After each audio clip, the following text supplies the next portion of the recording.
This is NDTV, and you're watching Classics.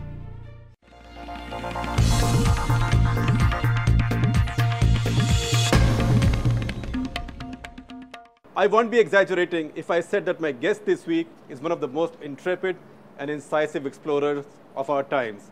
The difference is the explorers before him missed India but proved that the world is round, whereas my guest this week has discovered Bangalore and proved that the world is flat. As the New York Times correspondent in foreign affairs, he's written on the whole world. He's collected 3 Pulitzer Prizes in the process, and also millions of fans, and I'm sure some critics. Absolutely. Thomas Friedman, how delighted I am to see you on Walk the Talk. Great to be here with you in New Delhi here. As an old leader and fan of yours. Well, and vice versa, Shekhar. Thanks so much. Thank you very much. But you know, actually you belong to Bangalore in so many ways.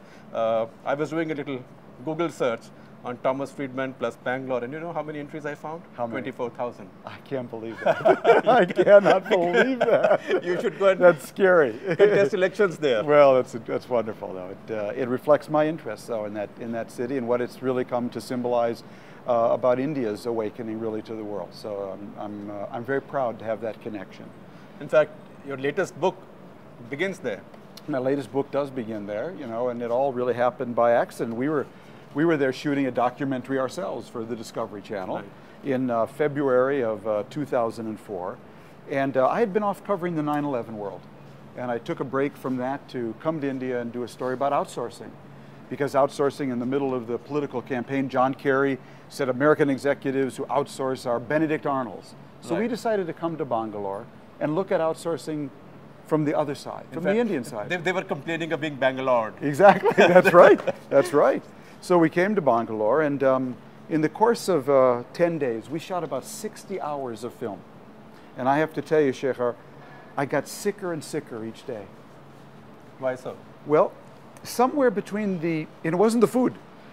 It was Right. somewhere between the Indian entrepreneur who wanted to do my taxes from Bangalore, and the one who offered to read my x-rays from Bangalore, and the one who wanted to do my new software from Bangalore, and the one who wanted to trace my lost luggage on Delta Airlines from Bangalore. I began to realize that while I had been sleeping, while I had been off covering the 9/11 wars, something really big had happened in this globalization story, and I had missed it. And I would be sitting there talking to someone like Jerry Rao, who was head of NASSCOM, the Indian He's High Tech also a Association. columnist at the Indian Express. Oh, really? Oh, wonderful. Jerry's a friend. And I would, after the cameras would turn off, and Jerry said, I'd like to do your taxes from Bangalore, I'd say, Jerry, what did I miss? I missed something. What did I miss? How can you be offering this? And really, the last interview we did was with Nandan Nilekani, the CEO of Infosys. And we were sitting on the couch outside his office. Camera was running. The camera wasn't running yet, actually. And Nandan said to me, Tom, I've got to tell you something.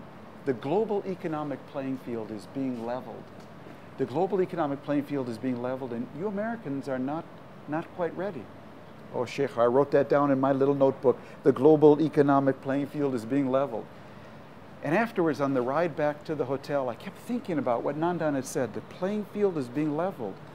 And then I realized what he was telling me is that the playing field was being flattened. And then it hit me. Somewhere between his office and the Leela Hotel. Oh my God, he's telling me the world is flat. So it's the first time a bestseller had its title outsourced. Exactly right. It's exactly right. And to Bangalore, where To else? Bangalore. And I went back to the hotel and I called my wife. I said, honey, I'm going to write a book called The World is Flat. She thought I was stark raving mad. But I came home, I called my editors, I said, stop. I need to update my software. Something really big has happened in the world, and Bangalore symbolizes it. It's the creation of a global economic platform that has really leveled the playing field, that more people can plug and play on than ever before, and I need to understand this. So earlier in Lexus and the Olive Tree, you talked about nations wearing the golden straitjacket as you describe it. I'm sure you will describe it in a couple of sentences Yes. for our viewers. And now you are saying this straitjacket is becoming so big that it's embracing many nations? Not just nations. You see, globalization 1.0, that was 1492 until about 1800. That was about nations. That is, you went global in globalization 1.0 through your country, through Spain exploring the New World, through Britain colonizing India. And that era, that first era of globalization, 1492 to 1800, shrunk the world from size large to size medium. The second era, globalization 2.0, was from 1800 to 2000. That shrunk the world from size medium to size small. In that era, you went global through your company. You're multinational, searching for markets and for labor. That's sort of what Lexus and the Olive Tree was about. What I realized on this trip to Bangalore, Shekhar, was that we had entered globalization 3.0 from the year 2000 to the present, just started. And it's shrinking the world from size small to size tiny and leveling the playing field at the same time. Only it's not built around countries, it's not built around companies. The new thing about this era of globalization is the degree to which it is being built around individuals. And small groups can now go global. And what I tell my American audiences... Not countries, not corporations. But individuals and small groups. That's the new thing. Whether it's bloggers with their own individual newspapers or entrepreneurs with their own little companies. Now, it's the degree to which individuals can go global. And as I tell my American audiences, pay attention. It ain't going to just be a bunch of white Western individuals who dominated globalization 1.0 and 2.0. In globalization 3.0, it's going to be individuals of every color of the rainbow who will plug and play. That's the new thing. So the world has moved on from the Lexus and the Olive Tree. It has. That was 2.0. Now we're in 3.0, and it's a new flat platform. Tell me, where did that delightful title come from? The Lexus and the Olive Tree? Yeah, it's such a great metaphor. Also happened by accident. I was actually visiting Japan in 1995, and I went to the Lexus factory in Toyota City.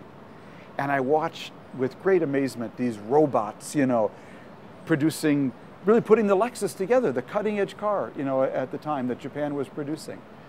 And I went from that factory and I got on the train, the bullet train, to go back to Tokyo. And I picked up a Herald Tribune. And on page 3, there was a story that then State Department spokeswoman Margaret Tutwiler was being criticized because of some interpretation she gave to a UN resolution about Israel-Palestine. And basically it hit me, oh my God, I've just come from the Lexus factory, where Japan is putting together its latest new car with robots.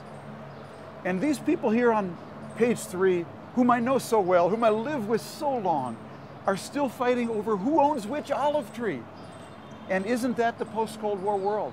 Half of us are struggling to build a better Lexus, and half of us, sometimes literally, clinging on to the olive tree, are clinging to our olive trees. But you know, there's one anecdote I remember from that book. It's when you were swimming at the pool at the Oberoi in the city. Yes. In the heat. Yes. In fact, the same month exactly. of May. And the previous day, India tested its nuclear weapons. Exactly. And Moody's were here with the downgrade. That's right. And you wrote that you thought people will be saying, what a silly thing our government has done. And yet people seem so proud and happy and so cool. That's right. And I think your view was that this is the olive tree. Exactly. And it's very strong. Olive trees are those things that anchor us in the world. Their nation, ethnicity, religion, family, community. And olive trees are really, really important. The trick in globalization is how to keep your olive trees in balance with your Lexus. But also, Tom, the olive tree as a metaphor and in real life is more accessible to more people than the Lexus. Right. Lexus, by its very definition, is exclusivist. Right. So is globalization exclusivist?